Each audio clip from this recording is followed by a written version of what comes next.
So student, welcome to another class of the chapter solid state. जैसा कि हमने कहा था, फुल सिलेबस की करेंगे तैयारी। और पिछले लेक्चर के अंदर मैंने आपको बताया था कि सॉलिड दो तरह के होते हैं, अमरफस और क्रिस्टलाइन, और उन पे क्या क्या क्वेश्चन आ सकता है इसके बारे में आपने पिछले लेक्चर के अंदर पढ़ा। आज बारी है उसके आगे बढ़ते हैं अगले टॉपिक की। यूनिट सेल, स्पेस लैटिस, ये दो टर्म हैं। ज़रा इन दोनों टर्म को समझने की कोशिश करते हैं। देखो, हम ये कहते हैं कि एक ऐसी चीज जो बार बार जुड़ के एक बड़े स्ट्रक्चर को बनाती है उसे यूनिट सेल कहा जाता है। एक ऐसी चीज जो बार बार जुड़ के एक बड़े स्ट्रक्चर को बनाती है उसे यूनिट सेल कहा जाता है, और जो बड़ा स्ट्रक्चर बनता है उसे स्पेस लैटिस कहा जाता है। जैसे एक दीवार है, दीवार एक बड़ा स्ट्रक्चर है, that is called as space lattice. लेकिन एक ईंट बार बार रिपीट होती है और वो उस दीवार को बनाती है, तो ईंट को क्या कहेंगे? Unit cell. So we can say the smallest portion of a 3-dimensional और 2-dimensional structure is called as unit cell, and the bigger structure formed by the combination of unit cell उसे स्पेस लैटिस के नाम से पहचानते हैं। जैसे देखो, यहां पर ये एक यूनिट सेल हमारे पास कई तरह की होती है, कई अलग अलग शेप में होती है। पहले मैं आपको यूनिट सेल के ही बारे में बता दूं कि हमारे पास कितने तरह की क्या क्या यूनिट सेल हैं। पहले जरा इसके बारे में जान लो कि आखिर ये कितने तरह की हैं और आपको कैसे इसको लर्न करना है। हम यूनिट सेल को एक क्यूब की फॉर्म में मानते हैं। इसकी कुछ लेंथ होती हैं, लेंथ ए, लेंथ बी, लेंथ सी, और इसके एंगल होते हैं अल्फा, बीटा, गामा। इस तरह से इसके कुछ एंगल होते हैं। अब इनके बेसिस पे यूनिट सेल को 7 तरह से क्लासिफाई किया जाता है। 7 सिस्टम ऑफ क्लासिफिकेशन इसे कहा जाता है। पहली यूनिट सेल है, इसे क्यूबिक यूनिट सेल का नाम दिया जाता है। Cubic, tetragonal, orthorhombic, monoclinic, hexagonal, rhombohedral, triclinic. इस तरह से इन सभी यूनिट सेल के नाम याद रखने हैं। ये सभी यूनिट सेल के नाम याद रखने, और इनके पैरामीटर। अगर जेईई नीट की तैयारी कर रहे हैं ना, क्योंकि हमने कहा फुल सिलेबस प्रिपरेशन है, फुल सिलेबस, तो आपको ये याद रखना है। ये लेंथ ए, लेंथ बी, लेंथ सी। क्यूबिक में तीनों लेंथ बराबर होती हैं, angle alpha, beta, gamma. Cubic में सभी एंगल बराबर होते हैं। तो क्यूबिक में सभी लेंथ बराबर, सभी एंगल बराबर। Tetragonal, a is equal to b, not equal to c, bond angle सभी बराबर। ऑर्थोरोम्बिक, लेंथ बराबर नहीं, एंगल बराबर। मोनोक्लिनिक, लेंथ बराबर नहीं, 2 एंगल बराबर, तीसरा नहीं। हेक्सागोनल, ये पैरामीटर। Rhombohedral, triclinic. इस तरह से थोड़ा सा प्रैक्टिस करना है, लिखना है और इन वैल्यूज को याद रखना है। अब इनमें से एक और बात जो याद रखो वो है ये क्यूबिकल। लेंथ भी बराबर, एंगल भी बराबर। इसे अलग से याद रख लो, मोस्ट सिमेट्रिकल, ये मोस्ट सिमेट्रिकल यूनिट सेल है। और 12th सिलेबस में आप जो भी क्वेश्चन सॉल्व करेंगे क्यूबिकल को लेके ही सॉल्व करेंगे, इसी को मानते हुए सॉल्व करेंगे। आपसे पूछते हैं मोस्ट अनसिमेट्रिकल, तो ट्राइक्लिनिक यूनिट सेल है जो मोस्ट अनसिमेट्रिकल है, जहां लेंथ बराबर नहीं है, इसे मोस्ट अनसिमेट्रिकल माना जाएगा। तो ये 2 डिफरेंट हो गई, याद रखना। अच्छा, एक हेक्सागोनल, इन सभी में 4 कॉर्नर ऊपर, 4 कॉर्नर नीचे, लेकिन यहां पर इसमें 6 कॉर्नर ऊपर, 6 कॉर्नर नीचे। तो एक हेक्सागोनल को भी अलग से याद रखना होगा कि ये सभी से डिफरेंट सेल है, इसको भी अलग से याद रखना है। तो यूनिट सेल वो स्मॉल पोर्शन जो आपस में कंबाइन होता है और कंबाइन होके एक बड़ा स्ट्रक्चर बनाता है, जिसे स्पेस लैटिस कहा जाता है। ये है क्यूबिक यूनिट सेल। सिलेबस में क्यूबिक है, चाहे तो ऐसे ले लो, चाहे ऐसे लिख लो। और जब ये बहुत सारी सेल आपस में कंबाइन हो जाती हैं, तो जो बड़ा स्ट्रक्चर बनता है उसे हम लैटिस कहते हैं, स्पेस लैटिस कहा जाता है। तो मेरी तरफ से अब डेफिनेशन लिख लेना। अ 3 डायमेंशनल स्ट्रक्चर, 2 डायमेंशन भी हो सकता है, आपके सिलेबस में 3 dimension. A 3 dimensional structure which is form by the combination of unit cell, उसे स्पेस लैटिस कहते हैं। And the smaller structure which is repeated again and again to give a 3 dimensional structure, इसे unit cell के नाम से पहचाना जाता है, कहा जाता है। अब बच्चों, इस यूनिट सेल के कुछ कंपोनेंट्स को पहचानना है, क्योंकि उसके बेसिस पे न्यूमेरिकल सॉल्व होंगे। तो मैं अब आपको यहाँ सिखाता हूँ इसके कंपोनेंट्स को पहचानना। तो उसके लिए हम इस यूनिट सेल को यहाँ पर दोबारा से ड्रॉ करते हैं, थोड़े से बड़े स्ट्रक्चर में, जिससे कि हम इसके कंपोनेंट को पहचान सकें। आपको भी यूनिट सेल ड्रॉ करना आना चाहिए, क्या होता है, तो बेशक से मेरे साथ साथ सीख लो। ये है आपके पास, this is a cubical unit cell which is most symmetrical. ये आपको अच्छे से पता होना चाहिए, ये पता हो। अच्छा देखो, इस यूनिट सेल के कुछ ज्योमेट्रिक पॉइंट हैं। ज्योमेट्रिक पॉइंट आपको यहां पर बताना है। इसमें कुछ कॉर्नर्स हैं, कितने हैं, कुछ फेस हैं, कितने हैं, कुछ एजेस हैं, कितने हैं, बॉडी सेंटर है, कहाँ है, बॉडी डायगोनल है, कहाँ है, ऐसी कुछ बातें आपको बतानी हैं। इस यूनिट सेल में कितने कॉर्नर हैं, कितने फेस सेंटर हैं, ये प्रेडिक्ट करना। अब देखो, इसका सबसे आसान मेथड क्या है? सबसे आसान मेथड क्या है? देखो, जिस कमरे में बैठे हो ना, जिस कमरे में, जैसे मैं इस कमरे में बैठा हूं, मैं इस कमरे को यूनिट सेल मान लो। मैं यहां बैठा हूं, आप जहां बैठे हो आप उसको यूनिट सेल मान लो, जहां बैठे हो। और अब देखो, आपके कमरे के कॉर्नर कितने हैं? कमरे के कॉर्नर, मैं बैठा हूं, मेरे कमरे का कॉर्नर एक ऊपर, एक उधर, एक उधर, एक इधर, 4 कॉर्नर तो ऊपर की तरफ हो गए, एक लोअर वहां, एक लोअर इधर, एक उधर, एक इधर। इससे याद करना आसान रहेगा। टोटल कितने कॉर्नर हो गए? 8।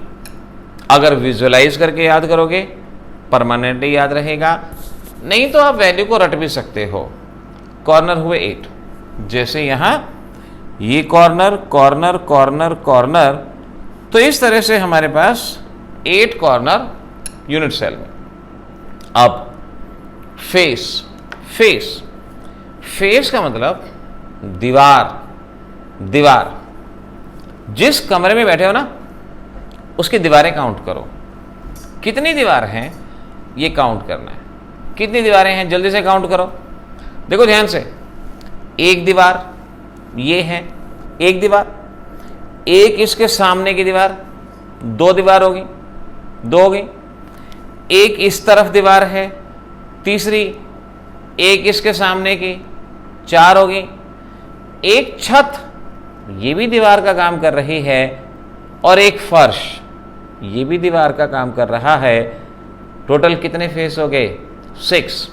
1 2 3 4 5 6।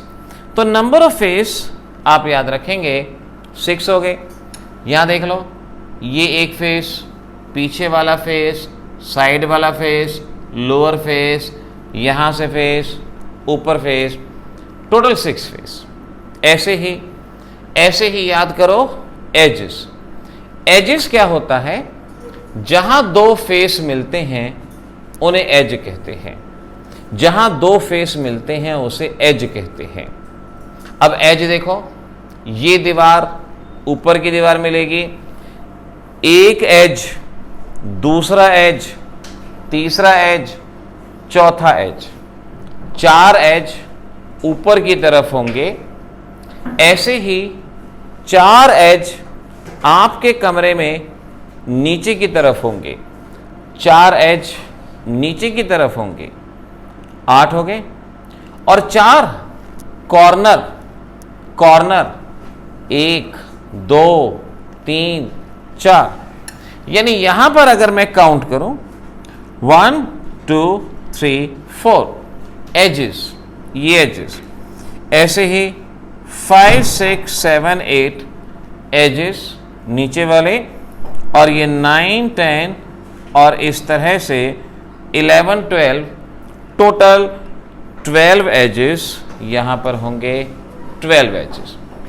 विजुअलाइजेशन से याद करोगे तो कभी भूलोगे नहीं, और विजुअलाइजेशन से याद नहीं भी होता है तो आप वैल्यू को याद भी रख लो तो भी उसमें कोई समस्या नहीं है, तो भी वो बिल्कुल ठीक है। फिर बारी है बॉडी सेंटर।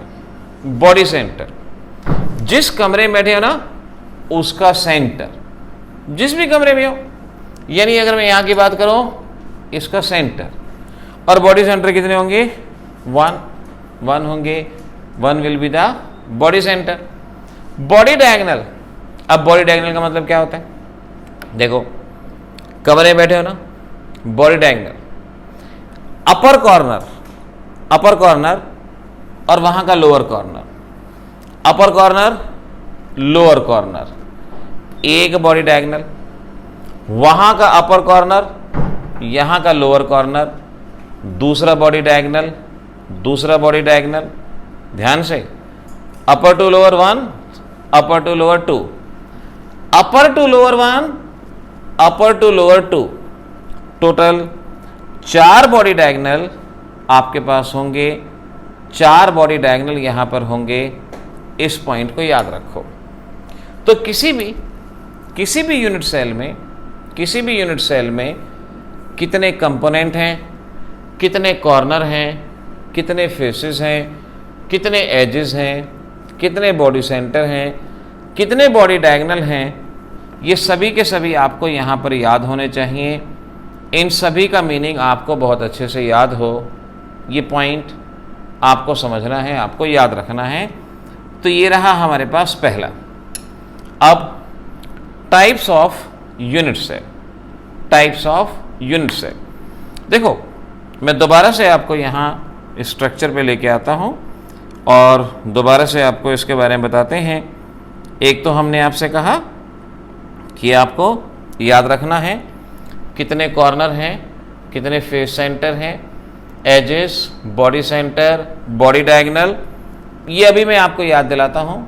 अभी मैंने आपसे कहा कि आपके पास क्या क्या कंपोनेंट हैं, आपने उन सभी कंपोनेंट को वहाँ पर याद किया और सभी कंपोनेंट को अंडरस्टैंड करने की कोशिश की। तो कॉर्नर हो गए, फेस हो गए, एजेस हो गए, बॉडी सेंटर हो गए, बॉडी डायगोनल, ये हमारे पास प्रेजेंट हो गए। ये कंपोनेंट ऑफ यूनिट सेल इन्हें कहा जाएगा। इन्हें अच्छे से आपको याद रखना है, ये कहाँ कहाँ कितने कितने प्रेजेंट होते हैं। चलो अब आगे बढ़ो। अब आगे बढ़ो, types of unit cell. Types of unit cell. Unit cell हमारे पास 2 तरह की, पहली होती है जिसे हम प्रिमिटिव और सिंपल यूनिट सेल के नाम से जानते हैं। प्रिमिटिव यूनिट सेल और सिंपल यूनिट सेल के नाम से पहचानते हैं। और यहां पर हम कहते हैं particles are present at corner. Particles are present at corners. देखो ध्यान से, ये है आपके पास एक यूनिट सेल, और अगर इस यूनिट सेल में पार्टिकल सिर्फ कॉर्नर पे प्रेजेंट है, सिर्फ कॉर्नर पे, जैसे यहाँ कॉर्नर पे आपने एटम लगा दिए तो कॉर्नर पे पार्टिकल हैं, तो इसे हम कहेंगे primitive unit cell. Primitive unit cell इसको नाम दिया जाएगा, या इसे आप सिंपल यूनिट सेल का नाम दोगे। नाउ एक और पॉइंट याद रखो, जहां जहां पार्टिकल होते हैं उन प्लेसेस को लैटिस पॉइंट कहा जाता है। जहां जहां पार्टिकल होते हैं उन प्लेसेस को लैटिस पॉइंट कहा जाता है। तो अगर मैं आपसे पूछूं भाई बताओ प्रिमिटिव यूनिट सेल या सिंपल यूनिट सेल में लैटिस पॉइंट कितने हैं? तो यहां पर पार्टिकल कहां प्रेजेंट है? सिर्फ कॉर्नर पे, और कॉर्नर कितने हैं? 8 हैं। तो हम कहेंगे लैटिस पॉइंट कितने हैं? 8, क्योंकि पार्टिकल सभी कॉर्नर पे, और कॉर्नर हमें दिख रहा है यहां कितने हैं? 8 हैं। तो हम कहेंगे प्रिमिटिव यूनिट सेल जहां पार्टिकल कॉर्नर पे होते हैं। और यहां पर अगर मैंने बात की आपसे लैटिस पॉइंट, तो लैटिस पॉइंट का मतलब जहां जहां पार्टिकल प्रेजेंट होते हैं उसे लैटिस पॉइंट के नाम से पहचाना जाता है। तो इस तरह से हो गई ये हमारी पहली यूनिट सेल, जिसे प्रिमिटिव यूनिट सेल कहा गया। अब देखो दोबारा से आ जाओ, मैं यहीं पर आपको इस चीज़ को समझाता हूं और किस तरह से इसको आराम से साइमल्टेनियसली हम याद करेंगे, समझेंगे। ना लो, अब मैंने आपसे कहा प्रिमिटिव यूनिट सेल जहां पार्टिकल सिर्फ और सिर्फ कॉर्नर पे प्रेजेंट हैं, तो ये कॉर्नर पे पार्टिकल हैं प्रिमिटिव यूनिट सेल। ये दूसरा नाम सिंपल यूनिट सेल इस तरह से कह सकते हो। In this type of unit cell particle are present only at corner. अब देखो ध्यान रखो, lattice point, lattice point, lattice point उसे कहते हैं जहां पार्टिकल प्रेजेंट होते हैं। पार्टिकल क्योंकि यहां कॉर्नर पे प्रेजेंट हैं और टोटल कॉर्नर 8 होते हैं, तो लैटिस पॉइंट यहां पर कितने हो गए? 8। नंबर ऑफ लैटिस पॉइंट 8 हो गए। ये क्वेश्चंस पूछे जाते हैं कि बताओ सिंपल यूनिट सेल में कितने लैटिस पॉइंट हैं, तो अब आप यहां बता सकते हो कि सिंपल यूनिट सेल के अंदर 8 कॉर्नर पे पार्टिकल प्रेजेंट हैं, तो लैटिस पॉइंट हो गए यहां पर 8 लैटिस पॉइंट यहां पे प्रेजेंट होंगे। ये थी हमारी प्रिमिटिव यूनिट सेल, जिसे सिंपल यूनिट सेल कहा जाता है। अगर आगे मैं क्वेश्चन में कहीं सिंपल यूनिट सेल कहता हूं तो मीनिंग समझ जाना कि मैं इस तरह की सेल की बात कर रहा हूं जहां पार्टिकल कॉर्नर पे प्रेजेंट हैं। दूसरे तरह की यूनिट सेल आती है जिसे नॉन प्रिमिटिव यूनिट सेल कहा जाता है। नॉन प्रिमिटिव यूनिट सेल इसको कहा जाता है। नॉन प्रिमिटिव यूनिट सेल हमारे पास 3 तरह की होती हैं। पहली है body centered cubic cell, BCC, और बॉडी सेंटर्ड। ध्यान रखो, पार्टिकल प्रेजेंट है कॉर्नर और एक बॉडी सेंटर, कॉर्नर एक बॉडी सेंटर। देखो ये एक unit cell, particle at corner and particle at body center. जिस कमरे में बैठे हो ना उसके कॉर्नर पे एक एक पार्टिकल प्रेजेंट है और एक पार्टिकल बॉडी सेंटर में, बॉडी सेंटर यानी इसके बीचों बीच। तो जहां जहां पार्टिकल प्रेजेंट होते हैं उन्हें लैटिस पॉइंट कहा जाता है। तो इसमें नंबर ऑफ लैटिस पॉइंट कितने हो गए? नंबर ऑफ लैटिस पॉइंट कितने हो गए? 9 लैटिस पॉइंट यहां पे प्रेजेंट है। 9 लैटिस पॉइंट इसको कहा जाएगा। तो इस पॉइंट को याद रख लेना कि बॉडी सेंटर्ड यानी BCC cubic unit cell, particle सभी कॉर्नर पे और बॉडी सेंटर पे लैटिस पॉइंट 9 होंगे। नेक्स्ट टाइप है फेस सेंटर्ड यूनिट सेल और CCP। दोनों ही नाम याद रखना, फेस सेंटर्ड यूनिट सेल और CCP दोनों ही नाम याद रखना। CCP की full form cubic closed pack structure. और यहां याद रखो पार्टिकल सभी कॉर्नर पे और सभी फेसेस पे, सभी कॉर्नर और सभी फेसेस। अब देखो ये एक यूनिट सेल है। अब यहां पर ध्यान रखो, ये है कॉर्नर, ये है कॉर्नर, और ये जो फेस दीवारें, देखो ऐसे समझो जैसे आप किसी कमरे में बैठे हो, इस कमरे में कॉर्नर है, कॉर्नर है और यहां इसकी दीवारें हैं। दीवारों को फेस कहा जाता है, कॉर्नर दिख रहे हैं। तो फेस सेंटर्ड यूनिट सेल में पार्टिकल कहां कहां होंगे? सभी कॉर्नर पे और सभी फेस सेंटर। यानी आप जिस कमरे में बैठे हो उसके सभी कॉर्नर पे और सभी फेस सेंटर पे। कॉर्नर पे आगे फेस पे लगाओ, ये देखो ये एक फेस उसका सेंटर, ये पीछे वाला फेस उसका सेंटर, ये आगे वाला फेस इसका सेंटर, ये यहाँ से इस फेस का सेंटर, ये इस फेस का सेंटर, ये इस फेस का सेंटर।